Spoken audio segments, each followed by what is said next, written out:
I'm Elijah. I got a new hat now! I thought I could change my outward appearance so that people can look at me and say, wow, now that's a person! I mean, ask Nintendo! They kept changing until they got things right. You know what, I don't think I want to do this. Where are my boxes?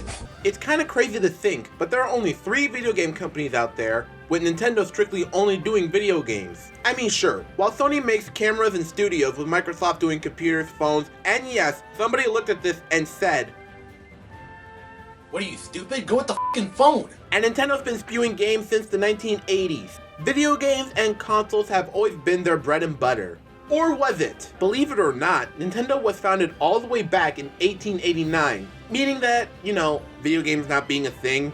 I mean, what else did they do back then? Play with rocks? So, the best way to describe Nintendo before video games is a toy company. You are looking at the last person to tell you this stuff. But trust me, I was in the Jeffrey birthday club at Toys R Us a while back. First founded as Nintendo Kopai back in Kyoto, Japan by a man named Fujihiro Yamauchi, where their main goal was to manufacture Hanafuda cards. Hanafuda cards, which translates to flower cards, are the Japanese equivalent of playing cards here in the West, but instead of numbers, they house flowers, hence their name. They had multiple sets of cards in different varieties and which are beautiful to say the least, and the last thing to give me buyer's remorse. Like the Daitorio set, which has Napoleon's face on it, which I find weird. Napoleon was an emperor and Daitorio means president.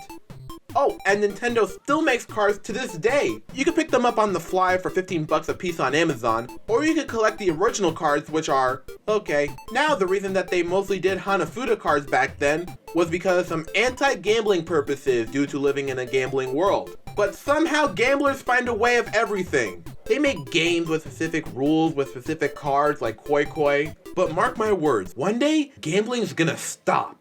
In 1907, Nintendo Kopai made a deal with Japan Tobacco to sell their cards across Japan in every cigarette shop. In 1929, Fujihiro Yamauchi would retire as president and pass the rights to his son-in-law, Sakura Yamauchi. He would later rename Nintendo Kopai to Yamauchi Nintendo & Company. He did this in order to partner for some joint venue with Marufuku Company Ltd. Sakura would later pass away and hand the rights to his son-in-law Shikanjo Yamauchi. However, Shikanjo would abandon his family beforehand, where the rights were then given to Sakura's grandson-in-law, Hiroshi Yamauchi, the longest-running president of Nintendo from 1949 to 2002. So Nintendo was sort of a family business as they handed the rights down from son-in-law to son-in-law, with the exception of Hiroshi Yamauchi being the grandson-in-law.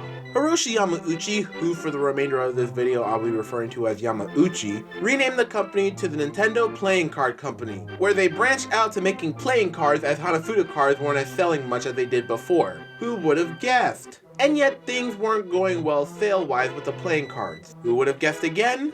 However, everything changed in 1959 when they made a deal with Walt Disney Production to put characters like Mickey Mouse on playing cards for a more broad appeal. And it worked. It seemed that Nintendo would then go to market things for children later on as the market was really high. Yamauchi would later then change the company's name one final time to simply just Nintendo, as they could branch out of playing cards due to their declining sales. Yamauchi is known for taking risks and experimenting with a lot in the early to late 60s to find the company's footing. They used the money they made from the Walt Disney Production Company to get into taxi services, vacuum cleaners, instant rice, and love hotels.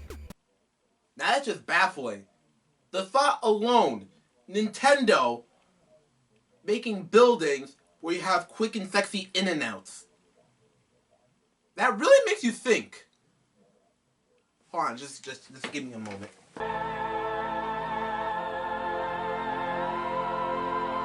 These products failed.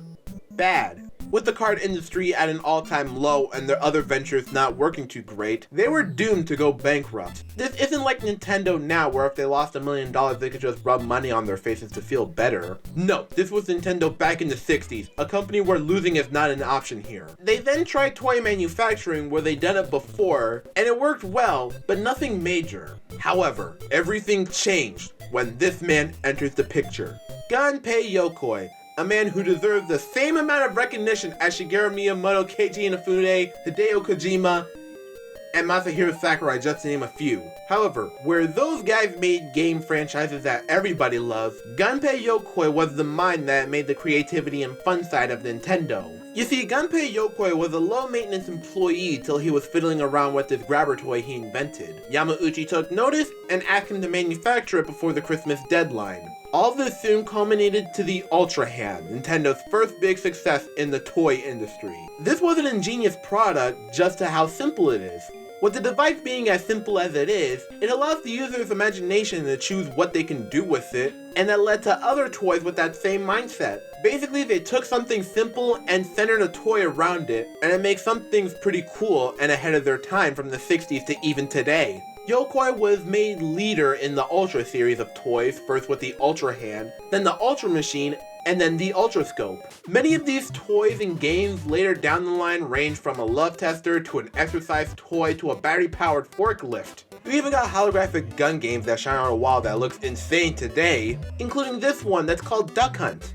Yeah, Duck Hunt, which later turned into the NES game. You have these board games like Time Shock, similar to Perfection, Wild Gunman, a game that's similar to Crossfire where you launch bees at your opponent, and that later got turned into an NES game, which this was not this. Mock Rider, a car launching toy that would later get turned into an NES game. This is insane! A magic kit, a few playsets, and even toy guns like Nerf. Jesus Christ. Overall, these show how much love and time Nintendo put into each and every one and make a life out of themselves. Even if they are photos, you can see all the love and passion put into them. However, Gunpei Yokoi didn't only want to do toys, so they branched out more. In 1980, Gunpei Yokoi created the Nintendo Game & Watch, a small LCD game thing that doubles as a clock. This isn't new territory for them as they did the color TV game in 1979, which only played different variations of Pong. A few arcade games later, and then in 1983 the Famicom would release in Japan, and in 1995 in the US as the Nintendo Entertainment System.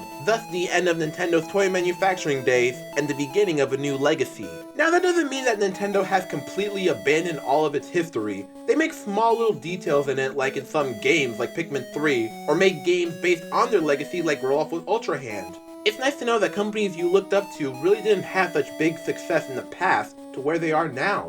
They managed to pull through from the company that started with cards, to vacuum services, and to sex factories. But the toys, my god, I would like to get my hands on one of those things. Who knows, maybe when they stop being so expensive I might pick them up. Or, it would be a real thrill if Nintendo starts remaking them. Well, I mean, they still make Hanafuda cards and there's Lego Mario, but I want the forklift. But, who knows, I'm the same guy that talked about a company that makes buildings. If you want to read more in depth, then I highly recommend you check out BeforeMario.com, which is where I got most of the information from. It shows high quality pictures and notes about certain topics to surely waste everybody's afternoon. You know, with this newfound knowledge, I should follow in Nintendo's footsteps. But first, I gotta get rid of that hat.